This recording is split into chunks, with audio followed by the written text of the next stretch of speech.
Ganito 'yun 'no, kung sa unang tanong na hanggang kailan ito tatagal 'no.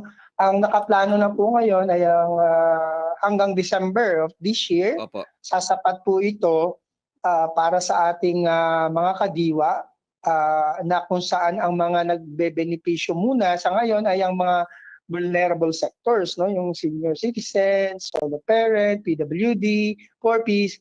Yun po muna sa kadiwa 'no. Pero yung sa mga local government units sa Region 6, 7, and 8, local government po ang, nagpapatakbo niyan kung saan mayroon po silang taya, mayroon din po silang subsidy 'no.